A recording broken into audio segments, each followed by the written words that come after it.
រឿងព្រះលលកទាយីព្រះសាស្តាកាលប្រថាប់នៅវត្តចេតពុនទ្រង់ប្រារព្ធព្រះលលកទាយីត្រាស់ធម្មទេសនានេះថាអសច្ឆាយមលាមន្តាមុនទាំងឡាយមានការមិនសាទយាយជាមន្ទិលជាដើមដូចបានស្ដាប់មកថាពួកអរិយសាវកប្រមាណ5កោដក្នុងក្រុងសាវត្ថីក្នុងវេលាមុនផាត់បានថ្វាយទានក្នុងវេលាក្រោយផាត់បានកាន់យកទឹកដោះថ្លាប្រេងទឹកឃ្មុំនិងអំពៅនិងសម្ពុតជាដើមទៅវិហារស្ដាប់ធម៌ក្នុងវេលាស្ដាប់ធម៌ហើយខណៈត្រឡប់មកវិញតែងពោលសរសើរព្រះសារីបុត្រនិងព្រះមុគលានព្រះឧទាយីស្ដាប់ពាក្យរបស់អរិយសាវកទាំងនោះហើយក៏ពោលថាពួកលោកស្ដាប់ធម្មកថារបស់ព្រះថេរៈទាំងពីររូបនោះនៅនិយាយដល់យ៉ាងនេះបើបានស្ដាប់ធម្មកថារបស់ខ្ញុំទៀតនឹងសរសើរយ៉ាងណាប្រជាជនស្ដាប់ពាក្យរបស់លោកហើយគិតថាព្រះថេរៈរូបនេះគង់នឹងជាព្រះធម្មកថាមួយរូបដោយពិតពួកយើងគួរបានស្ដាប់ធម្មកថារបស់ព្រះថេរៈរូបនេះថ្ងៃមួយពួកគេអារាធនាព្រះថេរៈថាលោកម្ចាស់ដ៏ចម្រើនថ្ងៃនេះជាថ្ងៃស្ដាប់ធម៌របស់ពួកខ្ញុំថ្វាយទានចំពោះព្រះសង្ឃហើយពោលថាលោកម្ចាស់សូមលោកម្ចាស់សម្ដែងធម្មកថាក្នុងថ្ងៃនេះចុះចំណែកព្រះថេរៈរូបនោះក៏ទទួលនិមន្តរបស់មនុស្សទាំងនោះកាលមនុស្សទាំងនោះមកក្នុងវេលាស្ដាប់ធម៌ហើយពោលថាលោកម្ចាស់ដ៏ចម្រើនសូមលោកម្ចាស់សម្ដែងធម៌ដល់ពួកខ្ញុំចុះព្រះលលកទាយីគង់លើអាសនៈហើយកាន់ផ្លិតដ៏វិចិត្រញ៉ាំងផ្លិតឲ្យកម្រើកគិតមិនឃើញបទធម៌សូម្បីតែមួយបទទើបនិយាយថាអាត្មានឹងសូត្រសារភញ្ញទុកឲ្យភិក្ខុដទៃសម្ដែងធម៌ចុះដូច្នេះហើយក៏ចុះចាកអាសនៈមនុស្សទាំងនោះនិមន្តភិក្ខុដទៃឲ្យសម្ដែងធម៌ហើយនិមន្តព្រះលលកទាយីឲ្យឡើងកាន់អាសនៈម្ដងទៀតហើយសូត្រសារភញ្ញព្រះលលកទាយីនោះមិនឃើញបទធម៌ណាទៀតក៏ពោលថាអាត្មានឹងសម្ដែងវេលាយប់ទុកឲ្យភិក្ខុដទៃសូត្រសារភញ្ញចុះ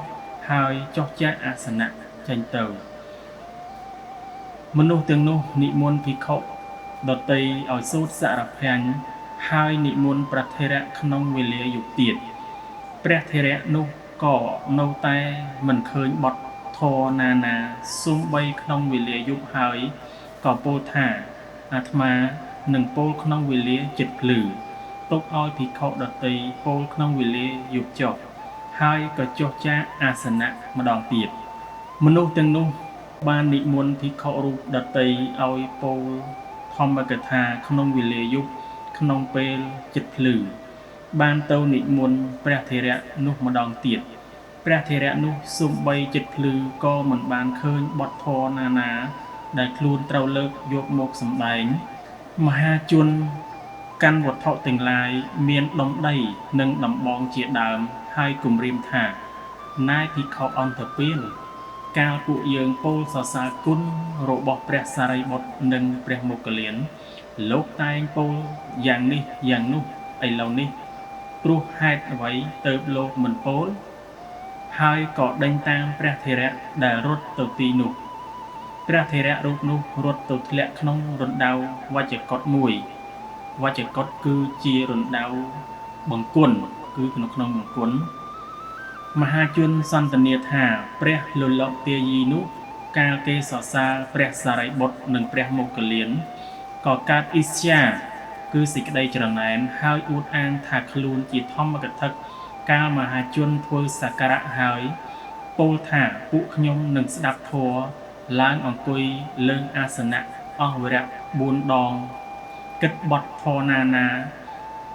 ដើម្បីសម្ដែងមិនបានសូម្បីមួយបទត្រូវមហាជនកាន់វត្ថុទាំងឡាយមានដុំដីនិងដំបងជាដើមគំរាមថា លោកធ្វើខ្លួនប្រៀបស្មើនឹងព្រះសារីបុត្រនិងព្រះមោគលានហើយរត់ធ្លាក់រណ្ដៅលាមកព្រះសាស្តាស្ដេចយាងមកហើយត្រាស់សួរថាមនាលភិក្ខុទាំងឡាយអ្នកទាំងឡាយអង្គុយប្រជុំគ្នាដោយរឿងអ្វីកាលភិក្ខុទាំងនោះក្រាបទូលថាដោយរឿងឈ្មោះនេះព្រះអង្គទើបត្រាស់ថាមនាលភិក្ខុទាំងឡាយមិនមែនតែឥឡូវនេះប៉ុណ្ណោះទេសូម្បីក្នុងកាលមុនលោកទាយីនេះក៏ធ្លាប់ធ្លាក់ក្នុងរណ្ដៅលាមកដែរដូច្នេះហើយទើបទ្រង់នាំអតីតនិទានមកត្រាស់ជាដកនេះឲ្យពិស្ដារថាមនាលសម្លាញ់យើងមានជើង4លោកក៏មានជើង4មនាលសម្លាញ់អ្នកចូលត្រឡប់មកលោកខ្លាចឬទៅរត់មនាលសូករៈអ្នកមានកាយមិនស្អាតមានរោមប្រឡាក់ដោយវត្ថុស្អុយមានក្លិនអាក្រក់បក់ទៅបើអ្នកចង់ច្បាំងគ្នាមនាលសម្លាញ់យើងនឹងឲ្យជ័យដល់អ្នកឯងហើយត្រាស់ថារាជសីក្នុងកាលនោះបានមកជាព្រះសារីបុត្រជ្រូកបានមកជាលលកទាយីព្រះសាស្តាលុះទ្រង់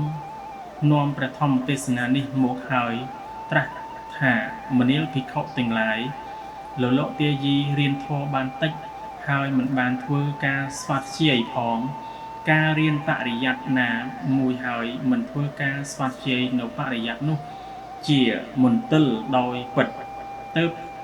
ត្រាស់ព្រះគាថាអសច្ឆាយមលាមន្តាអនុត្ថាអ្នកយមលាខរិយមលាំងវណ្ណស័កកោសជាងបមាតោរខតោមលាំងមុនទាំងឡាយមានការមិនស្វាធ្យាយជាមន្ទិលផ្ទះទាំងឡាយមានការមិនថែទាំជាមន្ទិលសេចក្តីខ្ជិលជាមន្ទិលរបស់ពរសម្បោរសេចក្តីប្រមាទជាមន្ទិលរបស់បុគ្គលអ្នករក្សាបណ្ដាបទទាំងនោះបទថាអសច្ឆាយមលា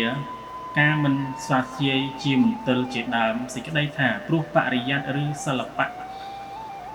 ណាមួយកាលបុគ្គលមិនស្វាធ្យាយមិនប្រកបរឿយរមែងវិនិច្ឆ័យទៅឬមិនប្រកបជាប់តគ្នាដូច្នោះទៅព្រះមានប្រភាកត្រាស់ថាមុនទាំងឡាយមានការមិនស្វាធ្យាយជាមន្ទិលម្យ៉ាងទៀតឈ្មោះថាផ្ទះរបស់បុគ្គលអ្នកនៅគ្រប់គ្រងក្រោកឡើងហើយមិនធ្វើកិច្ចមានការជួសជុលសម្ភារៈដែលគ្រាំគ្រាជាដើមរមែងវិនិច្ឆ័យដូច្នោះទៅព្រះដ៏មានប្រភាកត្រាស់ថាផ្ទះមានការមិនថែទាំជាមន្ទិលព្រោះកាយរបស់ក្រហោះឬបព្វជិតការមិនធ្វើការជំរះសរីរៈឬការជំរះបរិក្ខារដោយអំណាចនៃសេចក្តីខ្ជិលរមែងមានពណ៌សម្បល់សៅមងព្រោះហេតុនោះទៅព្រះដ៏មានប្រភាកត្រាស់ថាសេចក្តីខ្ជិលច្រអូសជាមន្ទិលនៃពណ៌សម្បល់ម្យ៉ាងទៀតព្រោះកាលបុគ្គលរក្សាគោដេកលក់ឬលេងដោយអំណាចនៃសេចក្តីប្រមាទគោទាំងនោះរមែងដល់នៅសេចក្តីវិនិច្ឆ័យព្រោះហេតុមានការរត់ទៅធ្លាក់ត្រង់កំពង់ទឹកជាដើមខ្លះ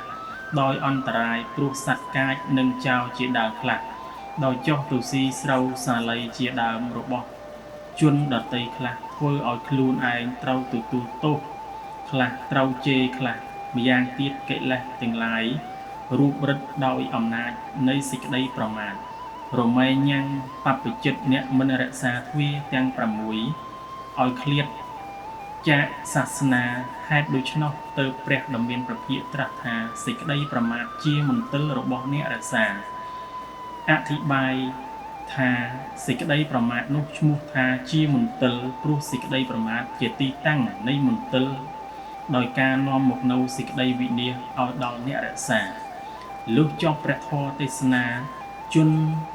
ជាច្រើនបានសម្រេចអរិយផលទាំងឡាយមានសោតាបត្តិផលជាដើម